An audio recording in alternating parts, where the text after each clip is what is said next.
Namaste, Ramdas, and welcome to 2016 Bhakti Fest interviews. How are you? I am so good. So sweet to see you again. Thank you for inviting us into your home. It's our 8th year meeting together. Oh, Jesus. And 8th year. Happy birthday, by the way. 85th, right? 85th. Fantastic. And you're looking beautiful. 85th year. Amazing, huh? Thank you for being such a guiding light and such a presence in so many people's lives all over the world. We so appreciate you. And everyone at Bhakti Fest looks forward every year to these interviews. They do? They do, really. Absolutely, they're fantastic. Okay. Okay, so. Hello, Bhakti Fest. So we'll start. There's so much feeling of overload and stress today. How can we be more at peace with ourselves?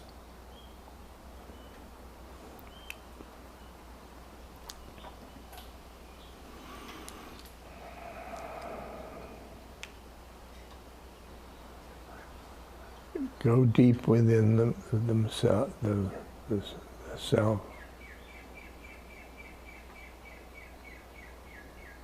To the soul.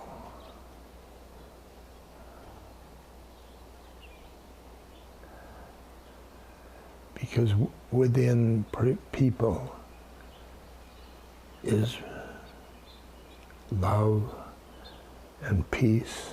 Peace. You can find peace inside you. And then the outside is a movie. It's two levels of perception.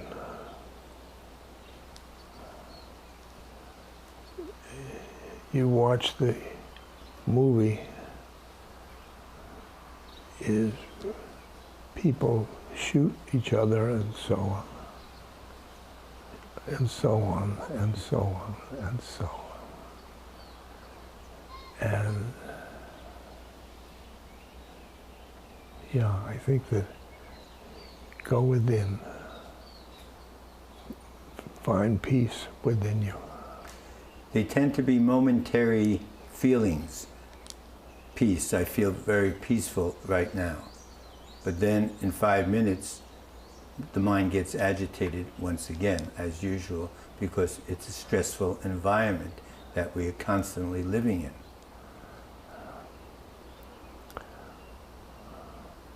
Well, we can't all be cave dwellers. And you have to corral your mind.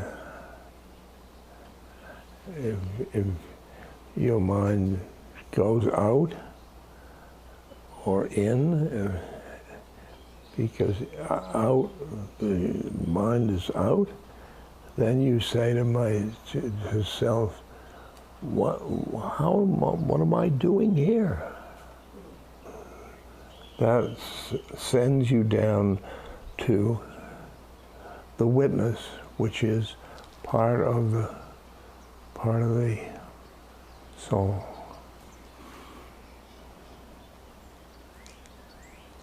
And the witness, you get, if you identify with the witness, those thoughts, the river of thoughts go by. And so every time one goes out, what am I doing here? And go back to here, to the witness. Because the witness knows the answer to what am I doing here. So you would advocate some form of repetition of a mantra, like japa meditation during the day to help with the stress?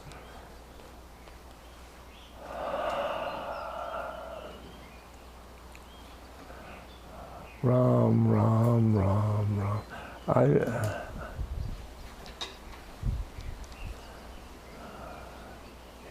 Yeah. Yeah. Exactly. Ram, Ram, Ram, Ram, Ram, Ram. You disappear and you disappear, it all disappears. That's all good until my baby cries to change the diaper. It's two levels of perception, of consciousness. The first level is the baby cries, and the second level, Ram, Ram, Ram, Ram, Ram. And the Ram Ram pulls you up to the second level, pulls you up, so that whatever the baby cries and you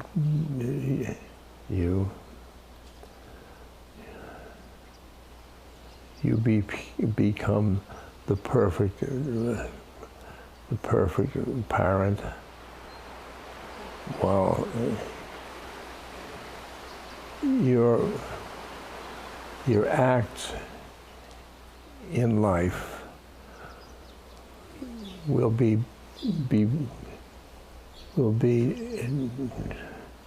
perfect when you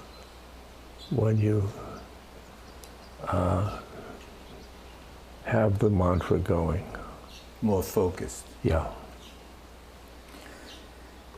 Seems so many people are falling back into alcohol and hard drugs, I noticed around the world as I travel.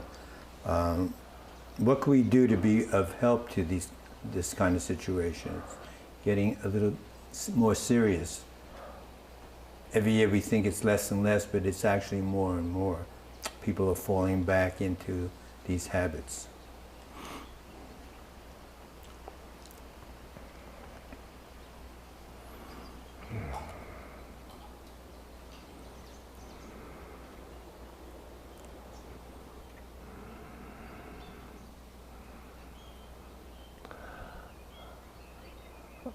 Love them. Love them.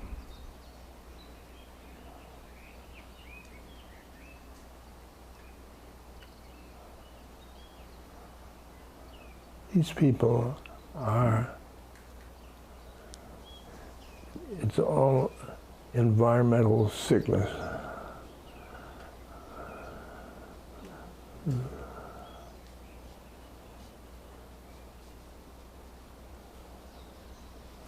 And love them, because they haven't gotten enough love.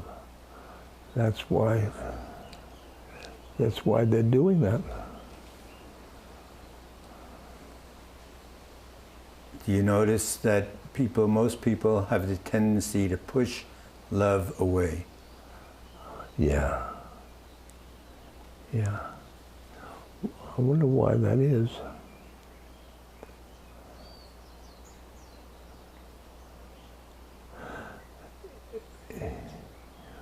Our egos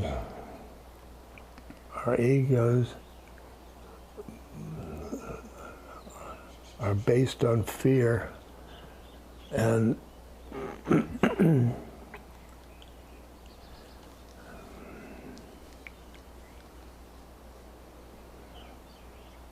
our egos just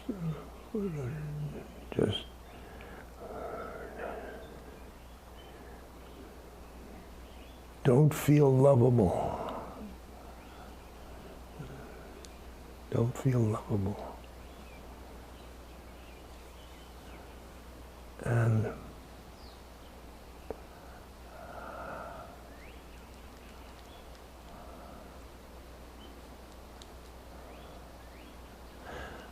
you know, Maharaji said he fed us. He said the Western devotees, he said, they didn't get enough love in their childhood.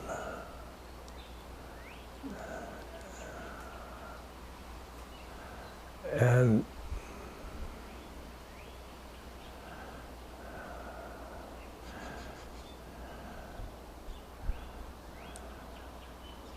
maybe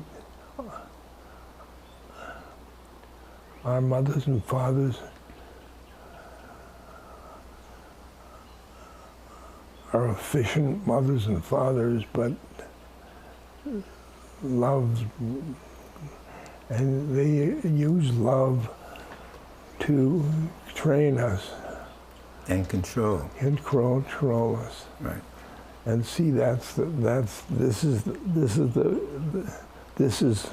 these addictions. You can so many goes back to that. It's based on false love. Yeah. Yeah. I notice in my own personal life, when love presents itself, the first reaction I have is to go back to the old mindset.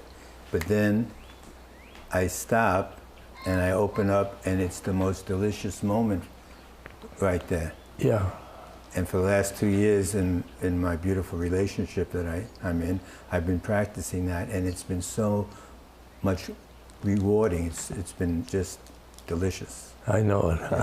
It is delicious. No more fear when love is concerned. Yeah. Yeah. Oh boy. Maharaji really trained me, but in the first darshan, he loved me so much, with such unconditional love. It's unconditional love. I'd never had unconditional love. They were always, I love you because you're a good boy. And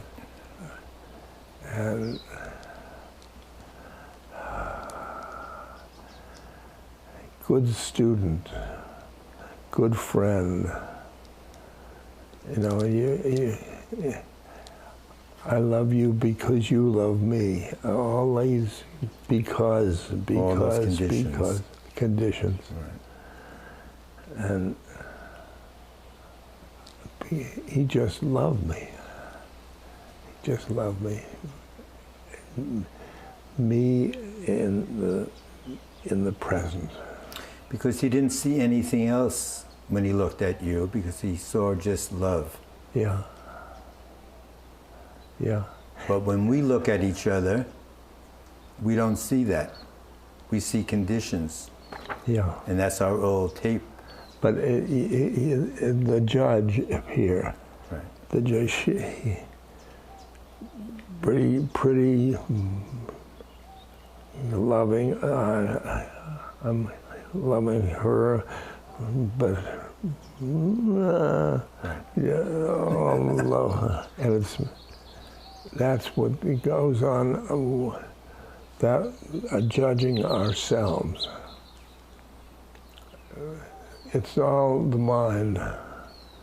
It comes back to the mind. The ego mind. The ego mind. Yeah. Ego mind.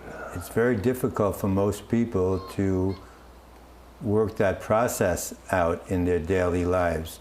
Conditional and unconditional love.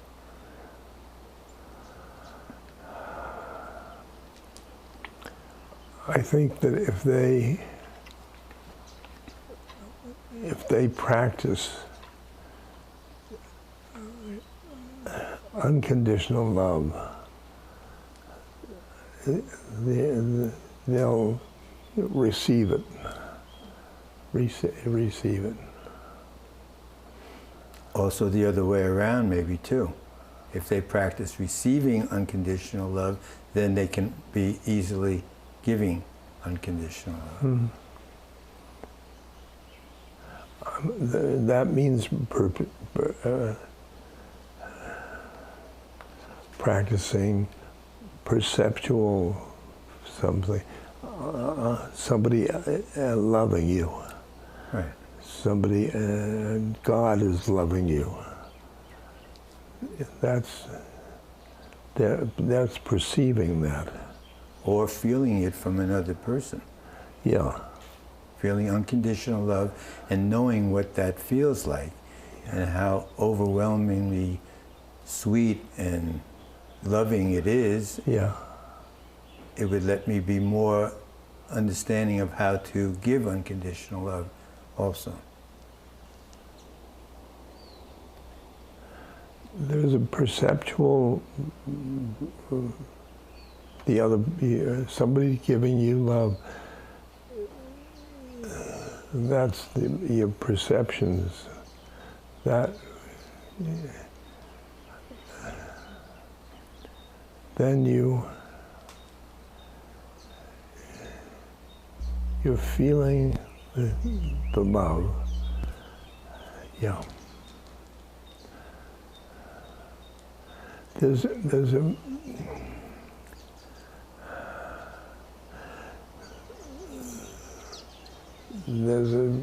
a subtle point that the sadhana can be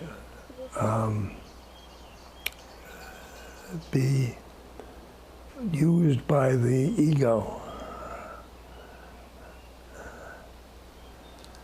Like,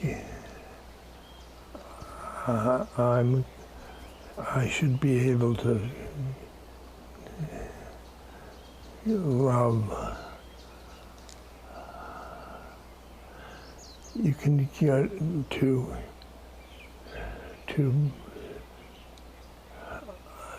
attend to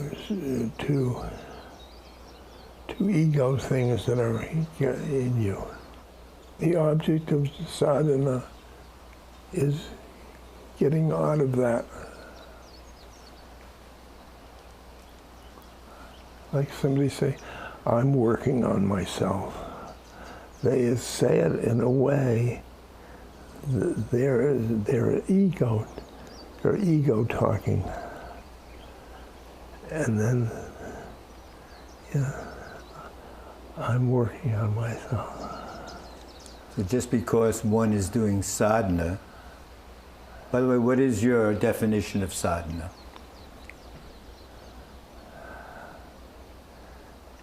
It's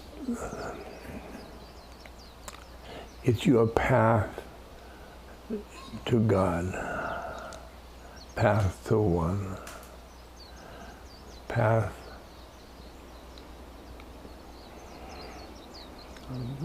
a spiritual path.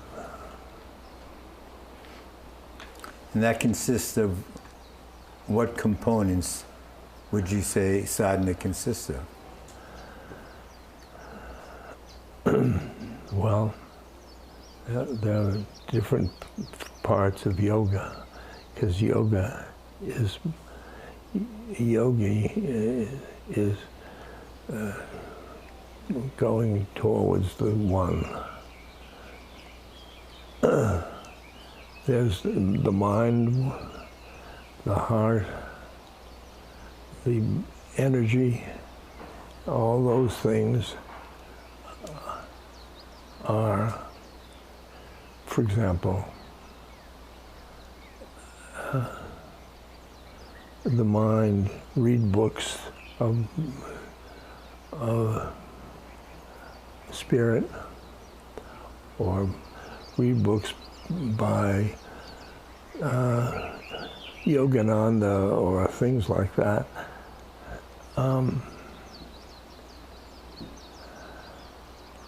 That's a form of yoga. And then my form of yoga is the heart. And you love. You get to like my form of that is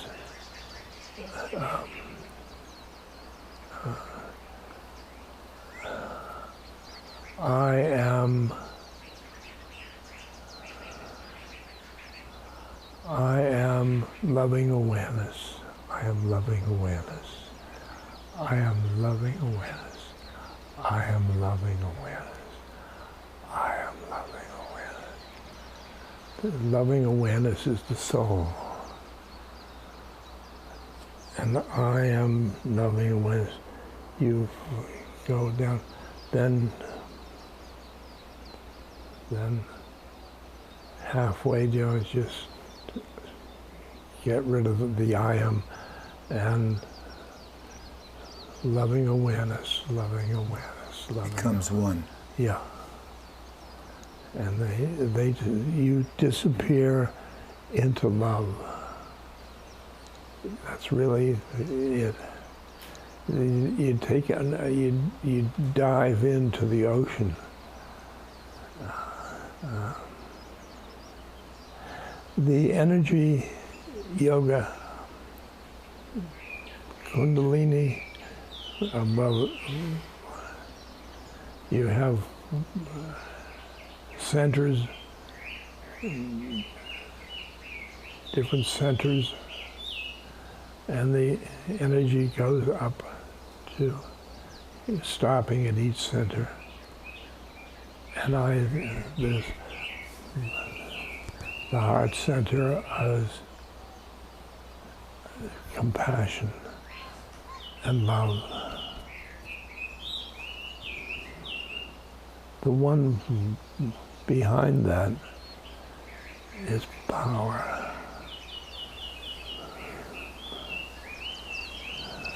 The third one is called power.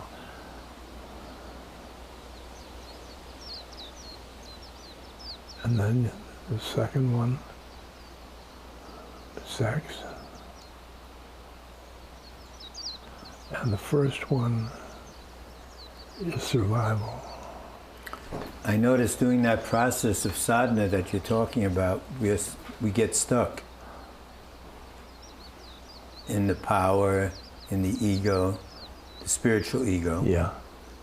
Which they say the spiritual ego is worse than the regular ego because we think we know something. Yeah, yes. So we get stuck there.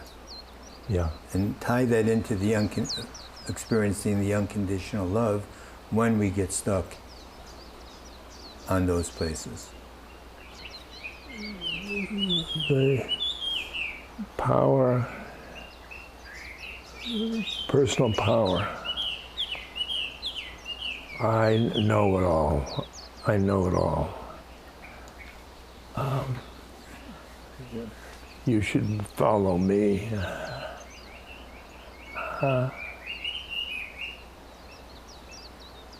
It's what we said before is people who have not a love in their life. Sometimes what it is going from one plane to another plane. The ego on this plane and the soul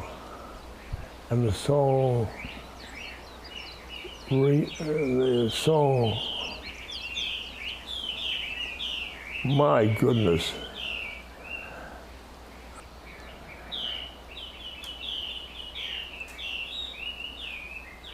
It would be so easy in life if we were just able to listen to the birds all day long for the answers. See, that one is one of them is saying, I know it all. Follow me. You see that? Let's give him love. I love you.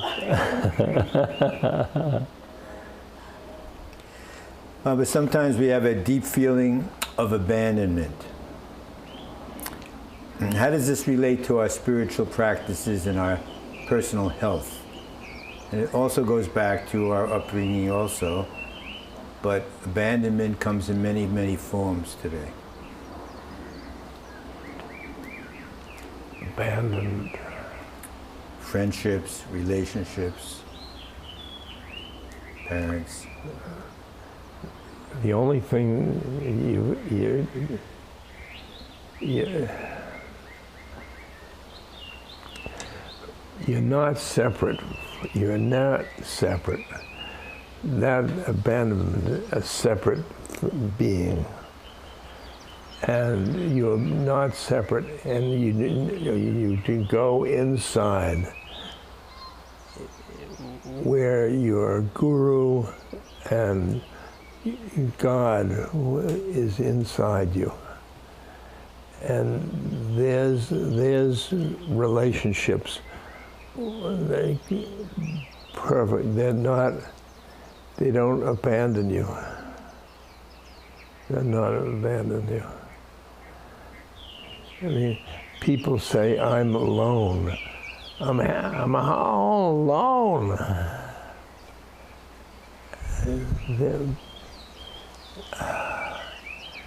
They're alone out there, but in there, my guru is like a companion through my life.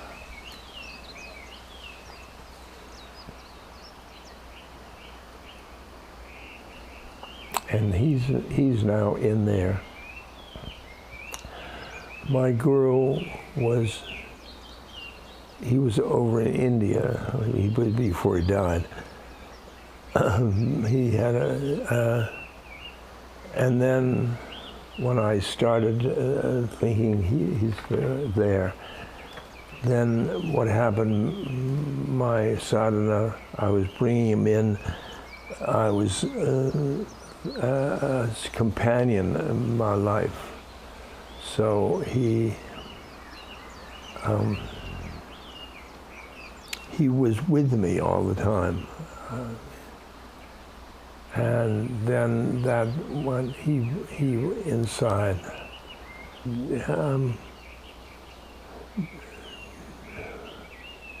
speaking to you, but it's looking like it's me, but the speaking is coming from him, or I'd like to introduce you to my guru. Everybody. Hello, hello. You don't know who I'm.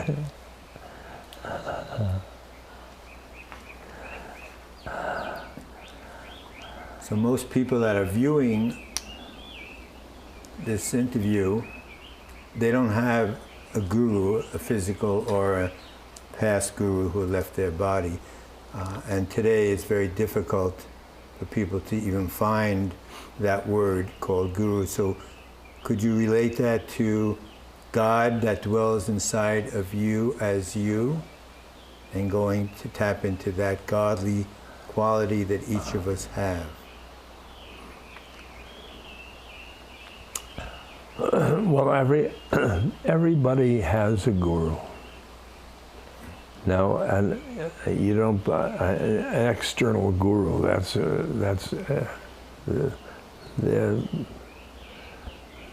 are external gurus and external gurus.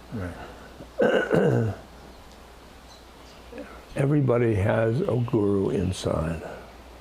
You couldn't call it an angel. a guide,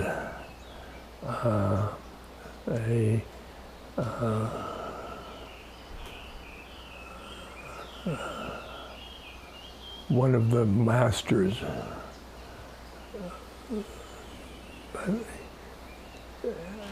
And if you look at, if you think of that, we're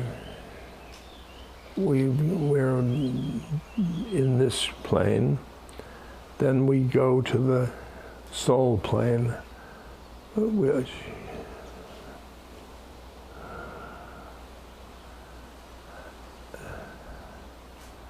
and then right at the top of the soul plane is Siddha yogis.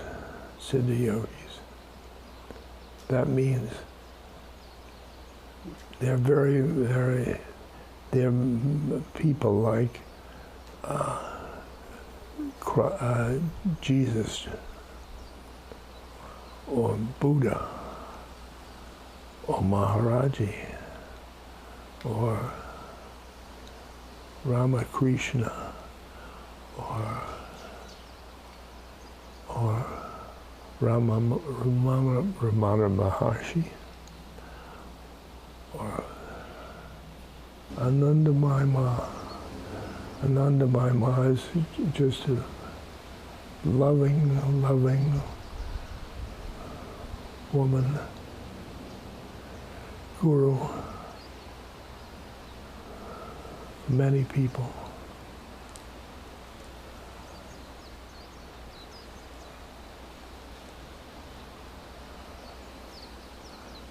And who's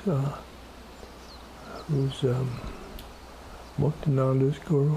Nityananda. Nityananda. Nityananda is a wonderful guru. Yeah. These are the external the external gurus that still dwell within us, but nowadays people are not able to tap into those. People, I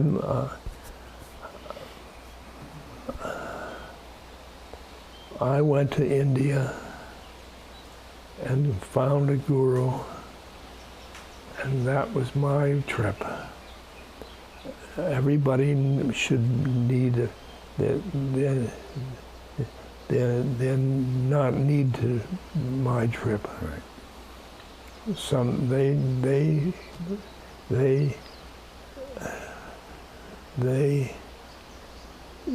profited by my experience. Everybody, my experience. Yeah, there is a guru. There is such people. They are such people that, wow, they push the limits of what we is human beings.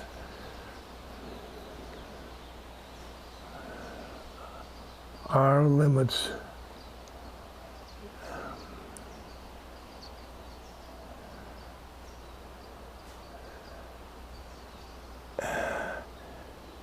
And people speak, and now my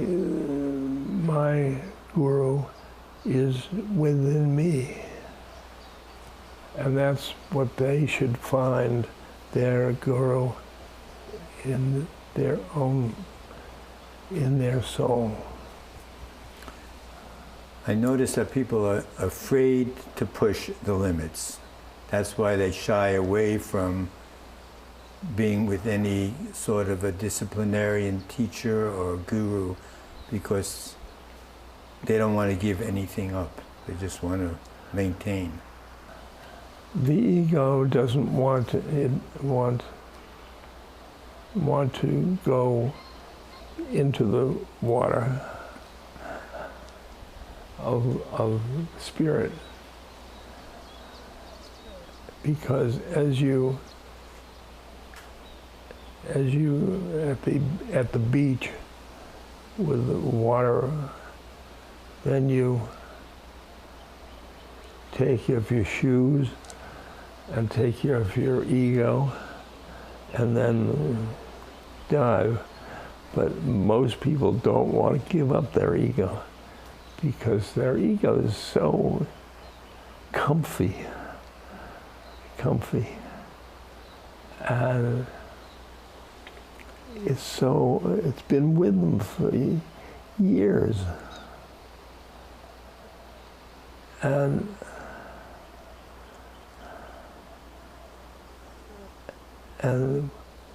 what am I giving it up for? I'm giving up for something unknown. Maybe it's the void, the spiritual self, the soul is who we really are. It's who we really are. The ego is who we think we are. The external presentation. Yeah.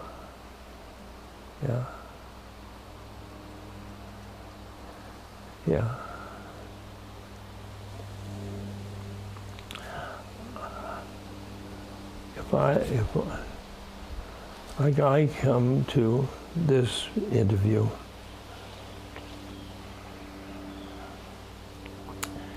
and I have to strip myself of my ego. They want me. I can, all that feeling of it. That one, yeah.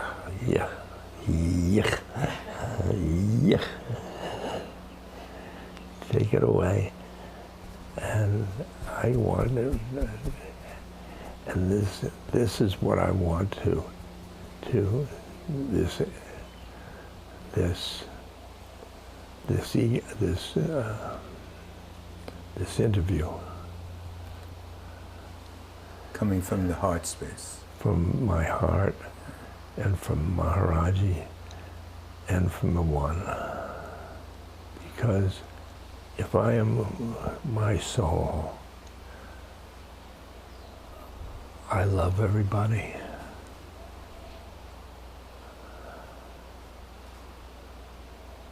I radiate love. I am compassionate towards the suffering around me.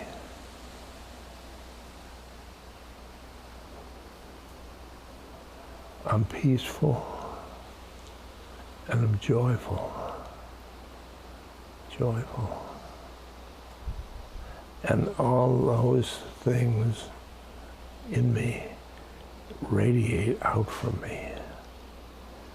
And how can I give anybody that?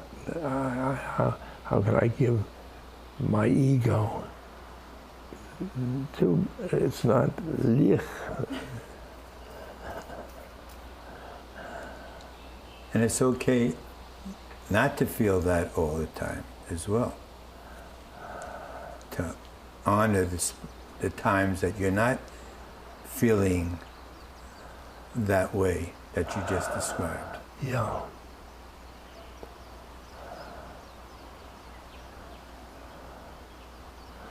Well, it's all a mishmash. The ego is controlled by the soul. That's it.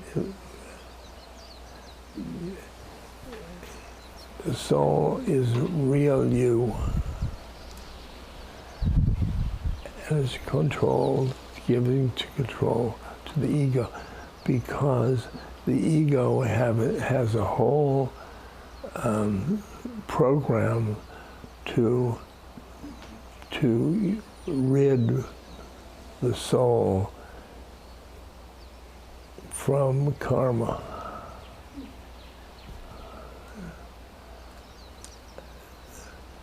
And that the ego is a worker bee to getting out, for learning the lessons that the soul needs. You gave a reference about putting your toe into the water, and then it becomes fearful of letting go. Can you give some steps on how to eliminate the fear of letting go? Maybe it'd make it a little easier for our viewers to understand the process when it comes up. The fear of letting go is the ego. Letting go into the soul, into who you really are.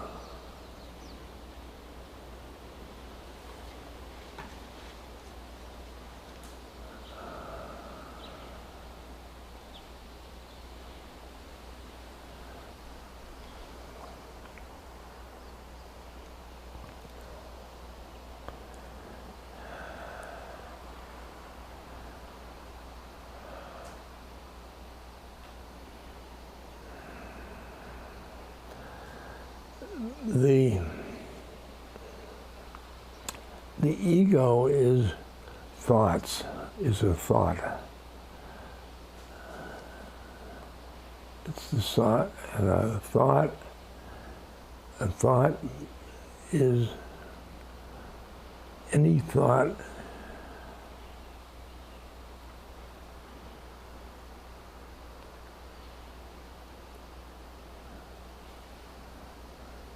that keeps you from God. And ego thoughts are that.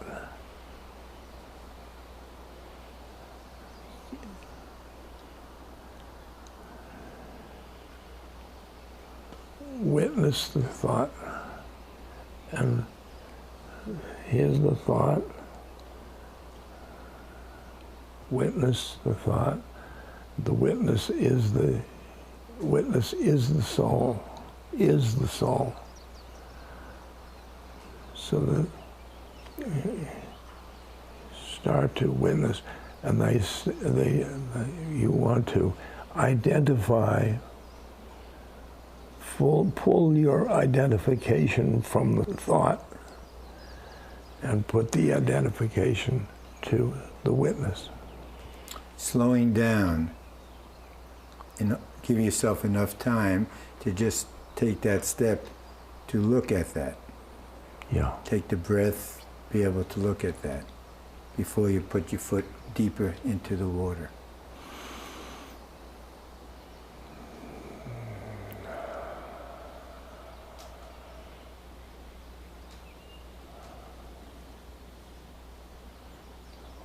Yeah, because the witness witnesses the incarnation and witnesses the thoughts. Witness the whole enchilada, so that you're on the beach. You feel that fear, which was part of the ego. All of fear is thought. Fear is thought. So you can even all these things are thoughts. Like fear, oh I'm fearful. No emotion. Emotion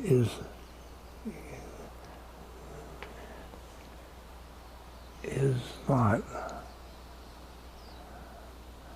I'm fearful. Oh, that's a thought. That's a thought. What am I doing here? Ooh. That's not necessarily how we are. It's a thought in our mind. Yeah. It doesn't mean that's who we are. That's right. Okay, good. our egos are thoughts. Projection. Yeah. How do you stop being critical and judgmental of others?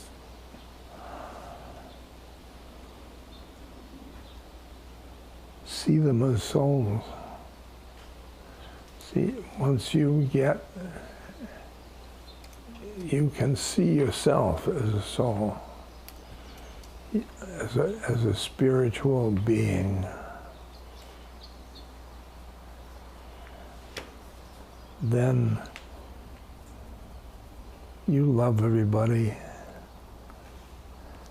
Critical and judgmental is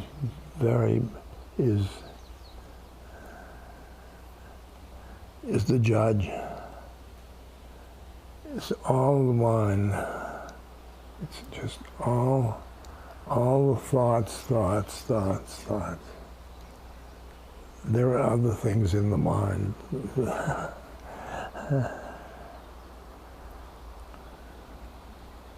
And the formula, bring it into thought. And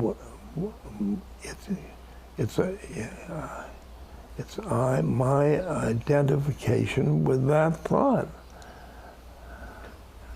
What am I doing here? And then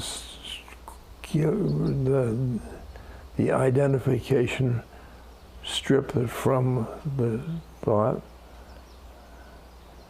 and go to the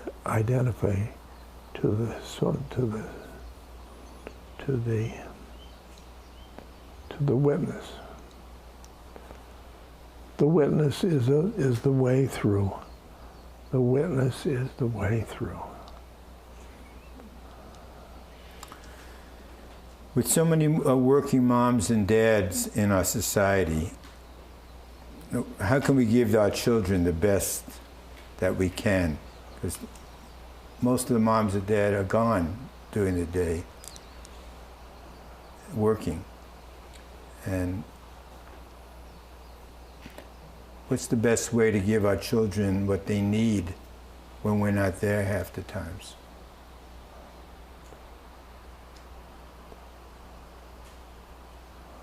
Well, they need all of the physical security and food and things like that.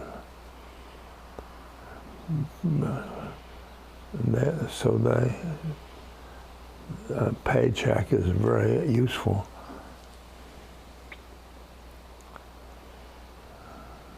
Most people think that's their limit, but that's beginning. And then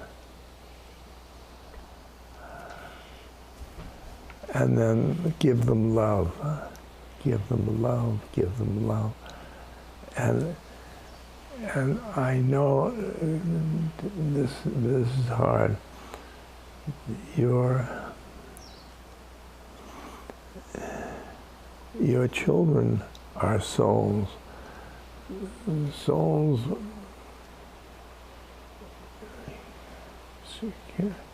coming out from soul land.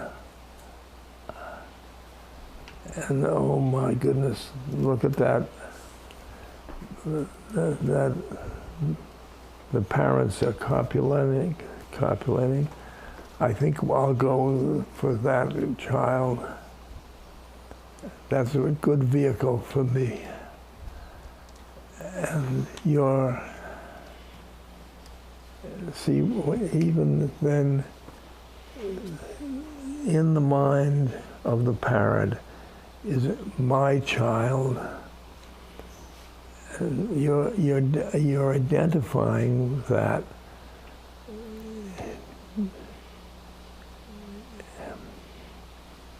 You're identifying it. You're a baby. You're imprint, and here's the soul coming over for say hello, and you're a baby, you're a baby. The best way for parents, they abandon their roles to their soul. Roles are up here. Soul is down here. But role is, I'm a mother, I'm a father, and you are somebody, and and these are all just models. They're models. And then they're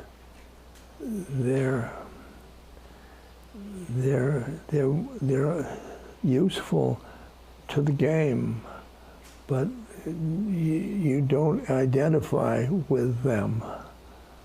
So the child just comes through the mother and father. Yeah. But that doesn't necessarily mean they have to follow exactly how we were brought up. It's a whole nother aspect now. It's a different world we live in.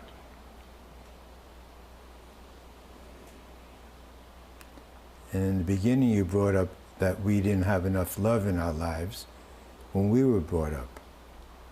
Now it's even more hectic out there, more craziness and less time for the children.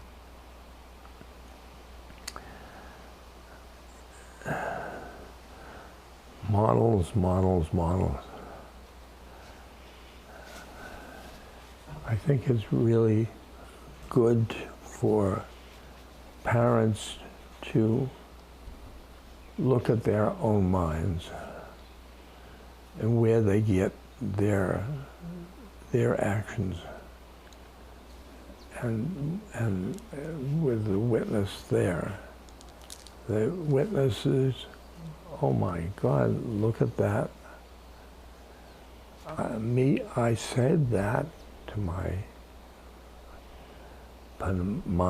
look at that, holding my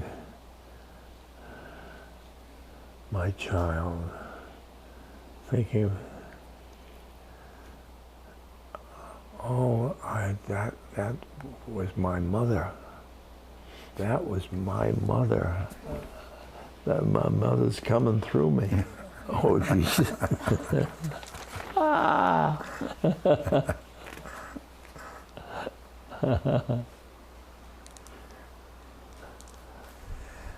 What is the best way for us to control our anger and not to react so much?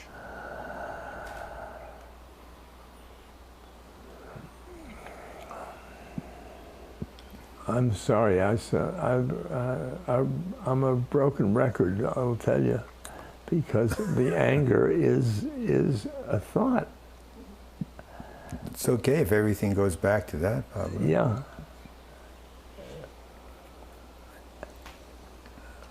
There's an angry thought.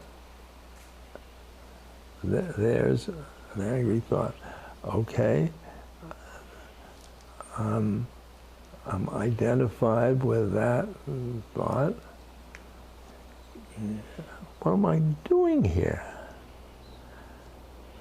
But we don't take the time to do that. That's the point I'm trying to get to. I agree with your thinking, but when it happens, when the anger... What anger? We don't stop and say, what am I doing here? Right. Maybe we should just laugh about it more. Oh, very good. Very, very good. Very good. I think that's the way to do it. It's laughter and love. Laughter and love. Laughter and love. Laughter and love. So you're getting really angry. Laughter and love. Laughter and love. Laughter and love. You're laughter and love.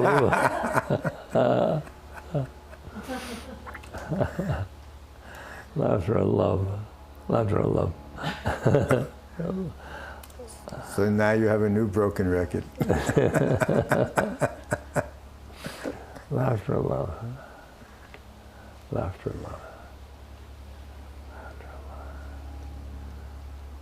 I'll get anger, because where you're feeling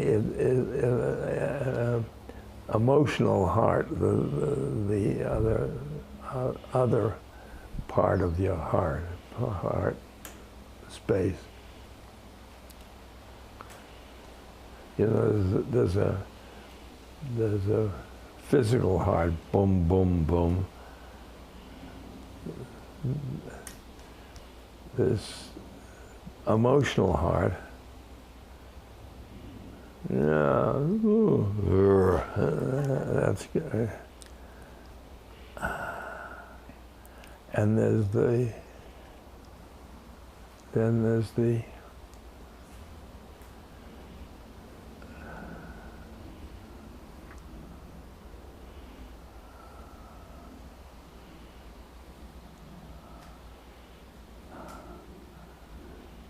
soul.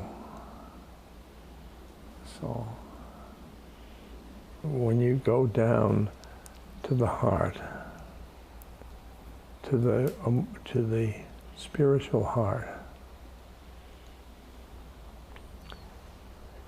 then that's the doorway to the soul. And then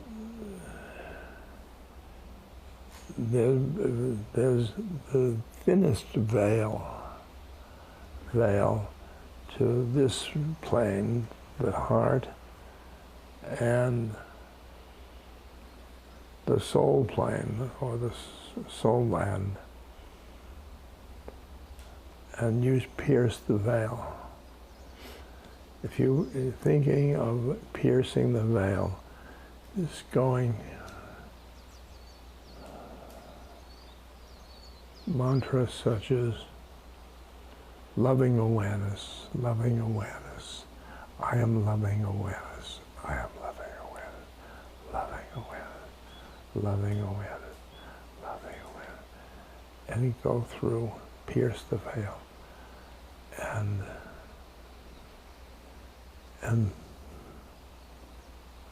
into the soul. The soul is another plane of consciousness.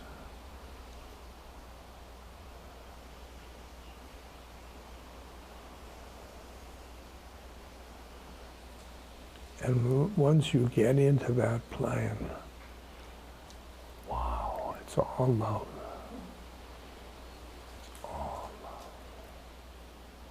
That's my perception.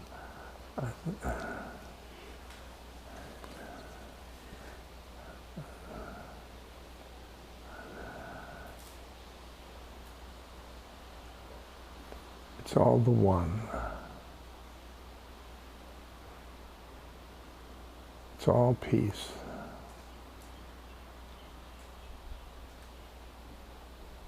I think it's all love. How can we find our true inspirations?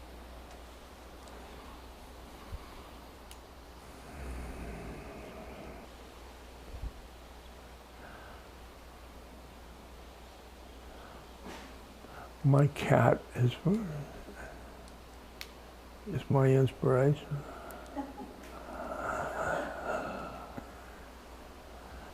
He perceives the universe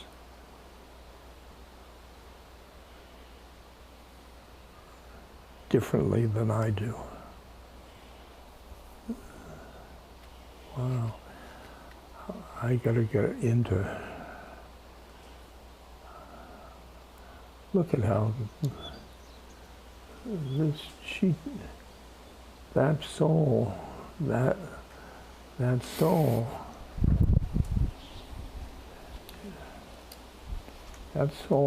knew what he's doing.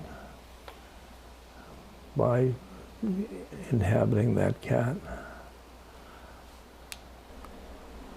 Well, if I don't have any cats or dogs, How about children? How about you? Finding my inspiration through my child. Is that what you're saying?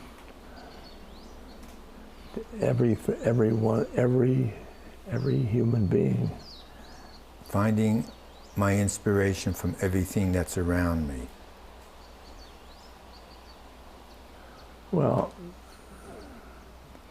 that takes faith, because I can love that wall, but I can love that wall because my perception of that, it's a manifestation of the one, even though it's a wall. How do I feel the divine in others? What is the best way to feel the divine in others? Feel the divine in yourself.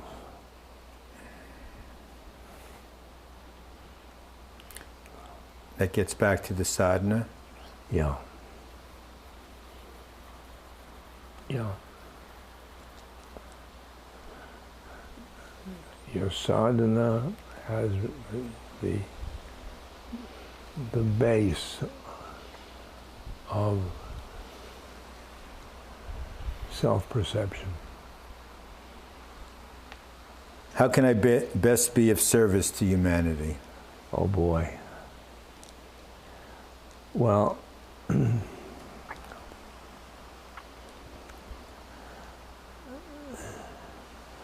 use your God-given things like hands or personality or all that to those things to interact with society, and then use them, those vehicles, for the soul and the love that inhabits you to get through these vehicles. I have a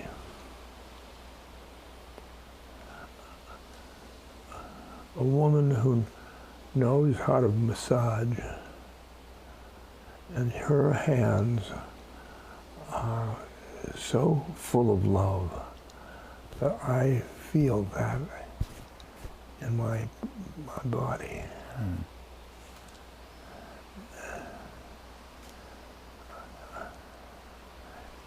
You transport your love and your spirit into the world. That's the best way you know,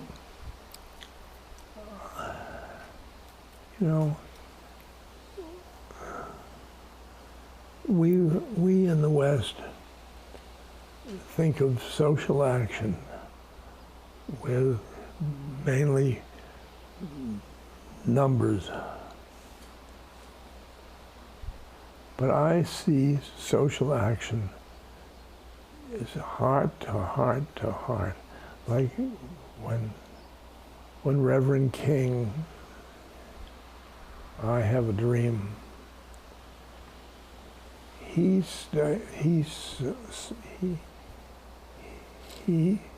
put out his spiritual heart, and those people, each one in their heart. There's not the heart to heart to heart. spirit, like Maharaji was loving me, and I love people, and then people love their dogs, love, and then suddenly the world is love. On that note, I noticed that you have Donald Trump on your altar now. Does he replace George Bush and your old storyline about that? I think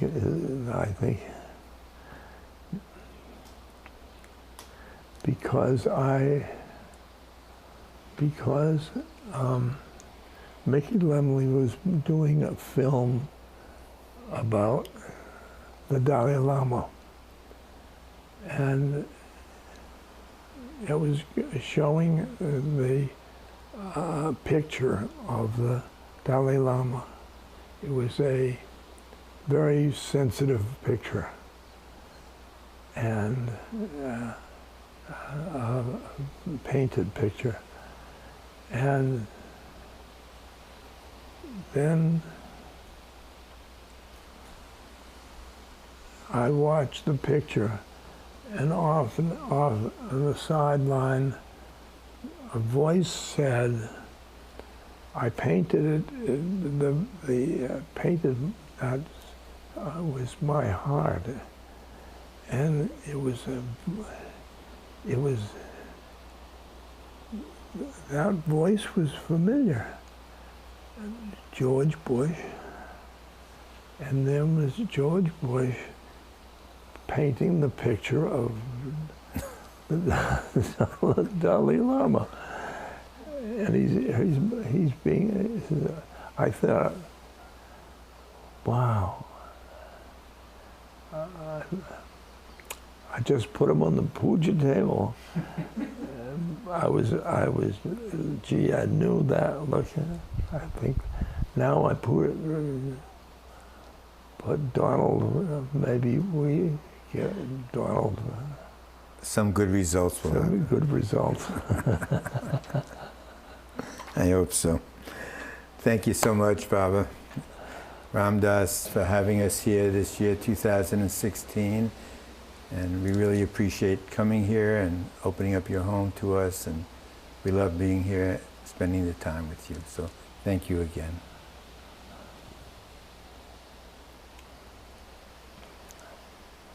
Every year, we do this.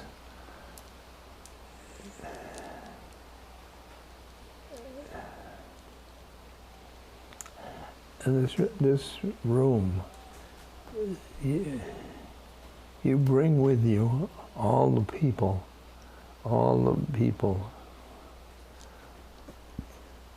from the Bhakti Fest. It's so crowded in here.